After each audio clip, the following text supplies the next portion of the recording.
Okay student, कैसे हैं बेटा? Good morning everyone.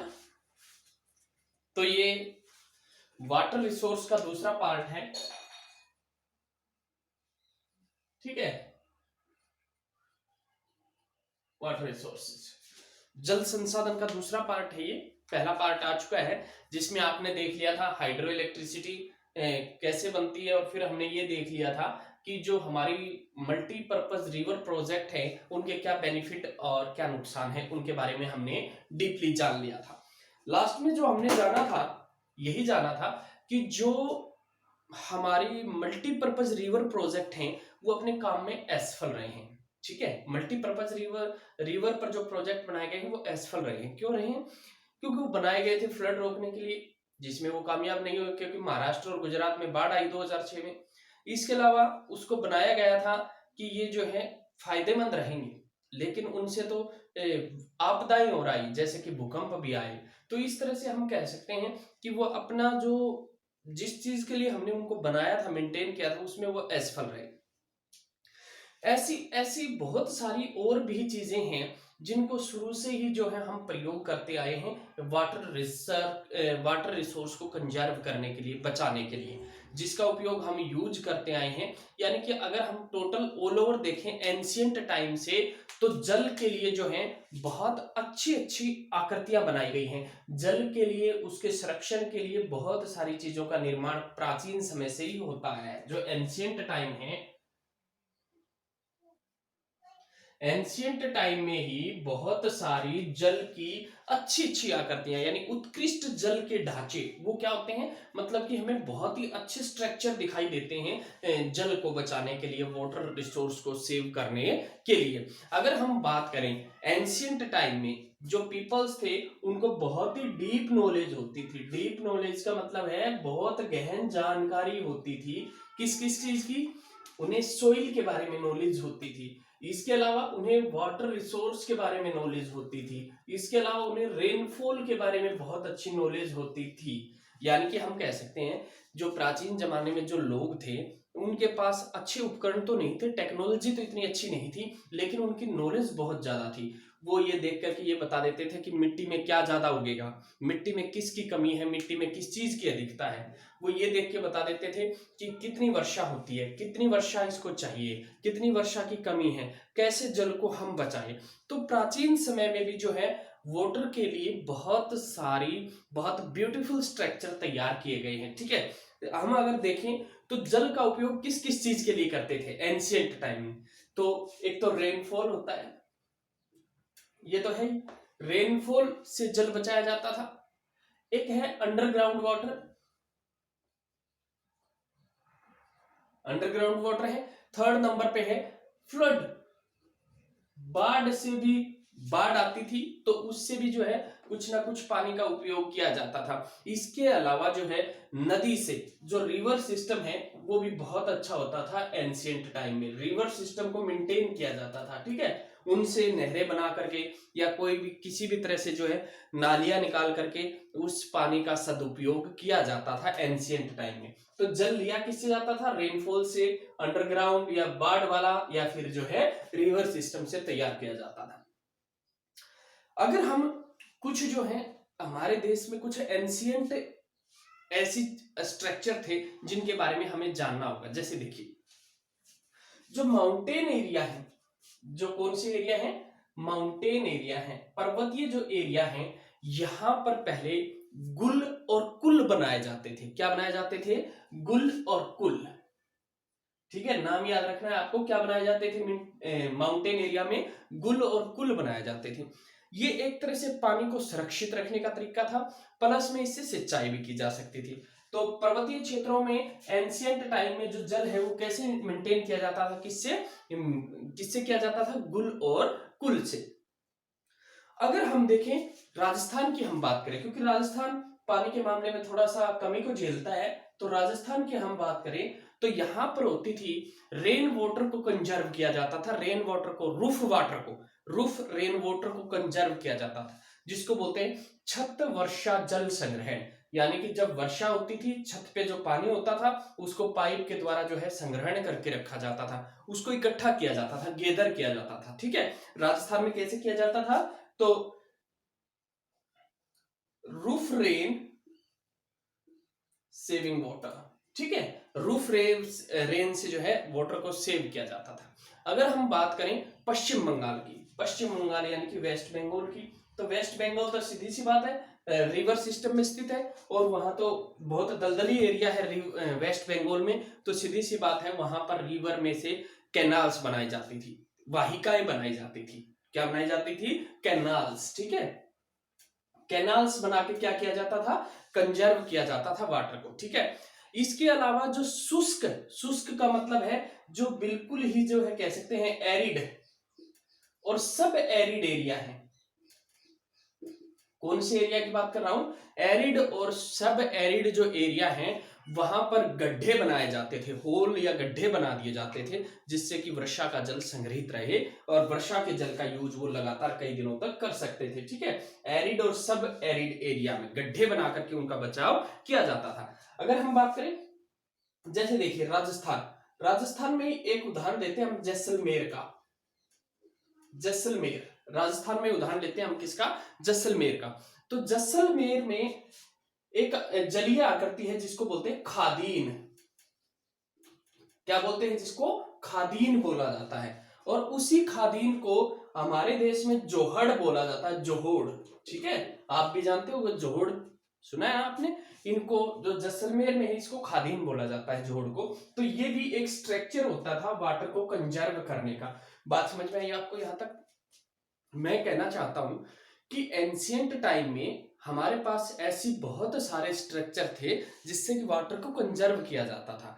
ये जो मल्टीपर्पज रिवर प्रोजेक्ट आए हैं ये तो बाद में आए हैं, पहले ऐसे ही जो है वाटर को कंजर्व किया जाता था और उसकी जितनी लिमिटेशन में यूज की जरूरत होती थी उसका जरूरत के अनुसार उसका क्या किया जाता था, यूज किया जाता।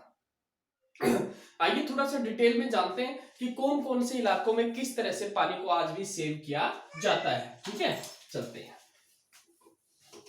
जैसे हम बात करेंगे राजस्थान की ही, पहले वी टॉक अबाउट राजस्थान।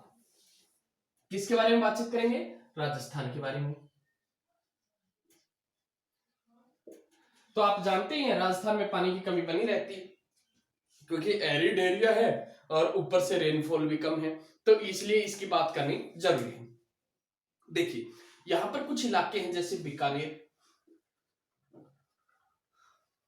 जैसे फ्लोदी, जैसे बाड़मेर। ठीक है, 3 इलाके मैंने बताया आपको, बीकानेर, बाड़मेर, फ्लोदी। यहां पर टैंक या टांका बनाया जाता है। क्या बनाया जाता है, टैंक, अंडरग्राउंड, अंडरग्राउंड टैंक या फिर उसको टांका बोला जाता है। क्या बोला जाता है, टांका बनाया जाता है।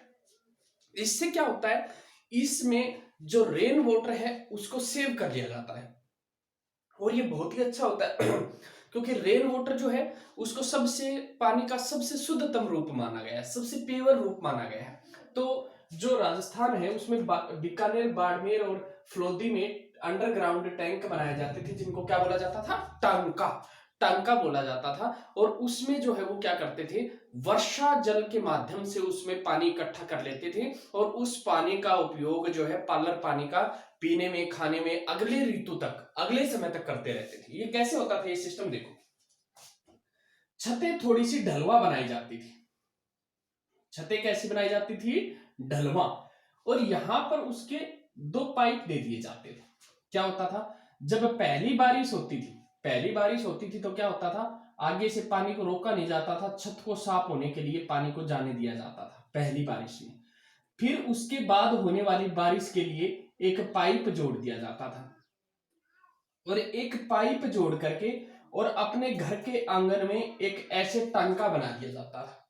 क्या होता था, ऊपर से पानी आएगा छत से और इस पाइप से होते हुए इस टांका में चला जाता था। ठीक है, इसको अंडरग्राउंड टांका भी कह सकते हैं या फिर टांका कह सकते हैं। तो इसको बोलते हैं वर्षा जल संग्रहण, छत वर्षा जल संग्रहण, यानी कि रूफ पे पड़ने वाले पानी को वर्षा के समय में इकट्ठा करना। मैंने आपको बताया पहली बार जो पानी पड़ता था, पहली जो बारिश होती थी, उसके पानी को संग्रहित नहीं किया जाता था, उसको तो छोड़ दिया जाता था खुला। क्यों? ताकि इससे छत साफ हो जाएगी, पानी आएगा, छत से जो भी कुछ है उसके ऊपर मटेरियल उसको साफ कर देगा, और दूसरी बार आगे जो लगातार बारिश होगी उसमें पाइप द्वारा, इस प्रक्रिया द्वारा जो है पानी इकट्ठा कर लिया जाता था। ये जो पानी है इसका प्रयोग नेक्स्ट ईयर तक होता था, या ये कह सकते हैं नेक्स्ट सेशन तक होता था, नेक्स्ट सेशन तक इसका उपयोग होता था। प्लस में कई बार जो ये टैंक बनाए जाते हैं, इन टैंकों के आसपास कमरे बना दिए जाते थे, उससे भी लाभ था।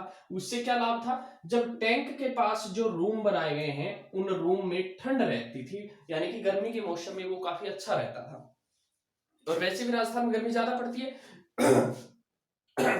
क्योंकि एरिड एरिया है, और एरिड एरिया जहां होगा तो सीधी सी बात है टेम्परेचर ज्यादा होगा, टेम्परेचर ज्यादा होगा तो गर्मी ज्यादा होगी, और उस गर्मी से बचने के लिए ये अच्छा उदाहरण था। जहां टैंक बनाए जाते थे अंडरग्राउंड, उसके आसपास ही रूम बना दिए जाते थे, उससे एक जो है उन्हें अच्छा माहौल मिल जाता था, गर्मी भी कम हो जाती थी। ठीक है, इस तरह हमने देखा कि बीकानेर, राजस्थान में बीकानेर, फ्लोदी, बाड़मेर अंडरग्राउंड टैंक बनाए जाते हैं जिनको टांका बोला जाता है। टांका को आप समझ गए होंगे ये कैसे प्रोसेस करता है। ठीक है, अगर हम बात करें इसका आजकल, तो आजकल क्या हो गया है, वेस्टर्न जो राजस्थान है, वेस्टर्न राजस्थान, उसमें इस पद्धति को कम कर दिया है। क्यों कम कर दिया है? पहले ये ज्यादा होती थी, पहले इसका प्रयोग ज्यादा होता था, लेकिन वेस्ट राजस्थान में आजकल इसका प्रयोग बहुत कम होता है, क्योंकि यहां पर एक नहर निकाल दी गई, कैनाल निकाल दी गई, जिसका नाम है इंदिरा गांधी। इंदिरा गांधी एक नहर, कैनाल है जो कि अब वेस्ट राजस्थान में पानी उपलब्ध करवाती है और 12 ऑफ मंथ फ्लो करती है। इसलिए जो है लोगों ने इस वर्षा जल संग्रहण को छोड़ दिया है।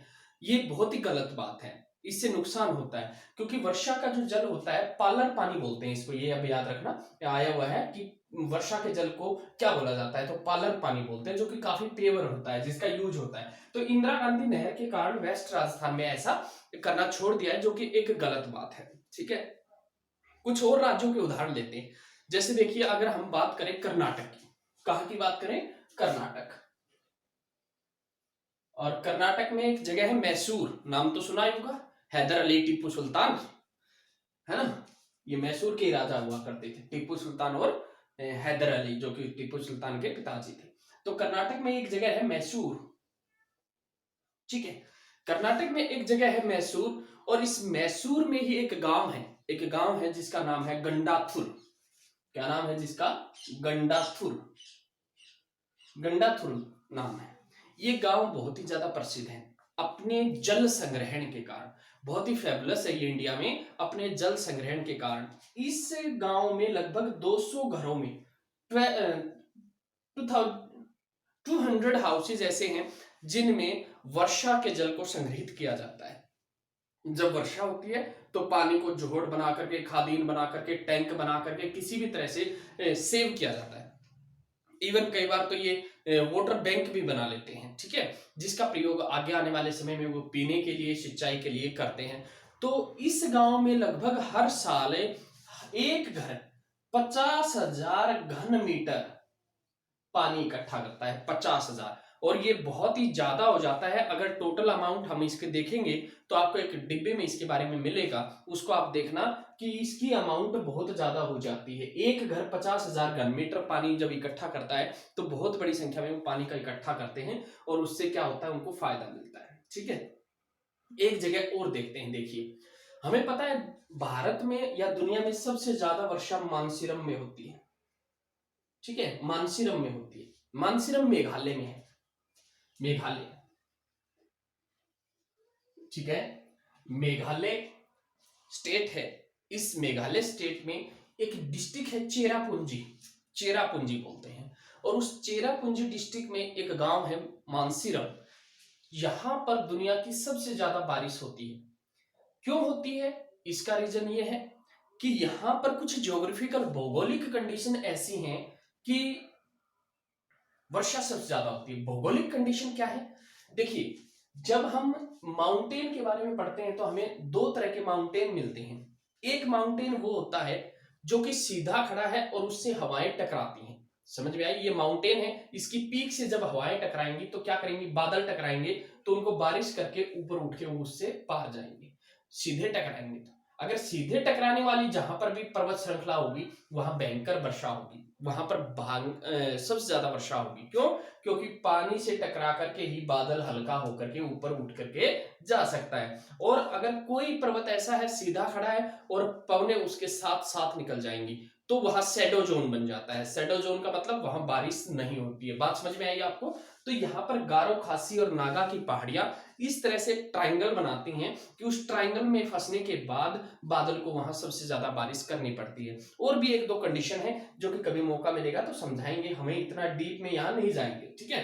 तो बात समझ में आई आपको? सबसे ज्यादा बारिश कहाँ होती है? मेघालय में। मेघालय में भी कहा? चेरापूंजी में। चेरापूंजी में भी कहा? मानसीरम में। और अब यही देखिए, जो मानसीरम मेघालय है, इस मेघालय की राजधानी है शिलोंग। अब शिलोंग पानी की कमी को झेल रहा है, बहुत भयंकर कमी को झेल रहा है शिलोंग।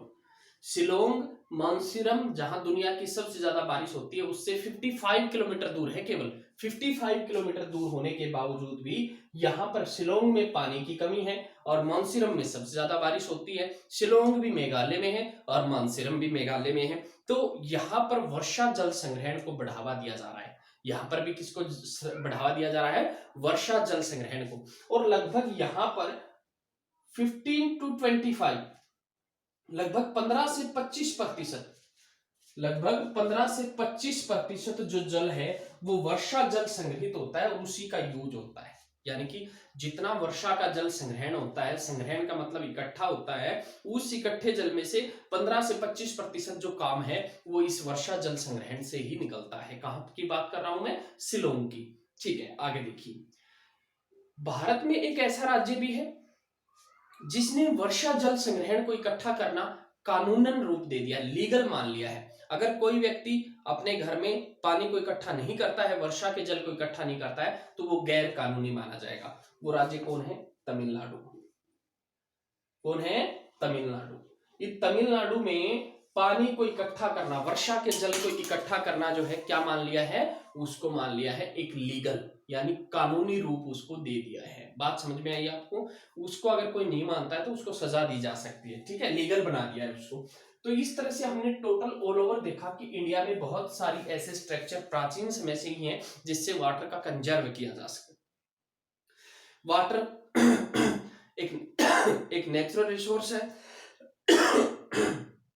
एक नेचुरल रिसोर्स है सॉरी, एक नेचुरल रिसोर्स है और बार बार इसका प्रयोग होता है, लेकिन फ्रेश वाटर की कमी है। आजकल फ्रेश वाटर को बचाने के लिए हमने मल्टी रिवर प्रोजेक्ट बनाए हैं। मल्टी रिवर प्रोजेक्ट भी अपने गोल्स में असफल हुए हैं। असफल होने के बाद हमने प्राचीन समय से लेकर के मॉडर्न टाइम तक हमने किस तरह से वाटर का यूज किया है, यानी कि हम कह सकते हैं कि हमें रेन वाटर हार्वेस्टिंग को बढ़ावा देना चाहिए। रेन वाटर हार्वेस्टिंग का मतलब है कि जो खेती है उसमें भी हमें ड्रिप सिस्टम अपनाना चाहिए, छिड़काव विधि अपनानी चाहिए। पानी का यूज कम करके भी हम अच्छी खेती ले सकते हैं। बात समझ में आई आपको? तो इस तरह हम कह सकते हैं कि भारत में प्राचीन समय से ही लोग कोशिश करते रहे हैं कि वो पानी को बचाएं। आज भी कोशिशें जारी हैं, हम जल को बचा भी सकते हैं। इसका बचाव ही इसका संरक्षण है। देखिए, मैंने अभी 55 किलोमीटर की दूरी में आपको बताया कि 55 किलोमीटर दूरी में कहीं तो भयंकर बारिश हो रही है, दुनिया की सबसे ज्यादा, और कहीं पर उसी राज्य में सबसे कम बारिश हो रही है, लोग पानी को तरस रहे हैं। तो आप बात को समझ गए होंगे कि ये अनइवन डिस्ट्रीब्यूट है। अनइवन का मतलब है समान रूप से वितरित नहीं है, और इसे समान रूप से वितरित करने के लिए हमें सहयोग करना होगा। एक दूसरे राज्य में जहां पानी की कमी है वहां पहुंचाना होगा। पानी के कारण झगड़े होते हैं, जहां तक ये भी कहा जाता है कि तीसरा विश्व युद्ध जल के लिए लड़ा जाएगा। तीसरा जो विश्व युद्ध होगा, थर्ड वर्ल्ड वॉर, ये पानी के लिए हो सकता है। अब एक पार्ट और आएगा इसका, जिसमें मैं आपको 10 से 15 मल्टीपर्पज जो रिवर प्रोजेक्ट है उनके बारे में बताऊंगा। सबसे बड़ा, सबसे छोटा, कौन सी नदी पर, कौन से राज्य पे है, 10 या 15, 10 हो सकते हैं, इंपॉर्टेंट है वो जो। और इसके अलावा मैं 5-6 राज्यों के बारे में डिस्कस करना चाहूंगा जिनका आपस में डिस्प्यूट है पानी को लेकर के, जिसमें हरियाणा है, पंजाब है, मध्य प्रदेश है, आंध्र प्रदेश है, जो भी है, कौन सी नदी को डिस्प्यूट है, क्यों है डिस्प्यूट, उसके बारे में डिस्कस करूंगा, जो कि लास्ट पार्ट होगा इस लेसन का। और आप लाइन टू लाइन पढ़ते रहिए, कुछ समझ में ना आए। हाँ, ये बांस ड्रिप जो सिस्टम है, इसको एक बांस ड्रिप सिस्टम को एक अलग से स्टोरी में दिया गया है, उसको आप जरूर पढ़िएगा। Thank you and have a nice day. Thank you.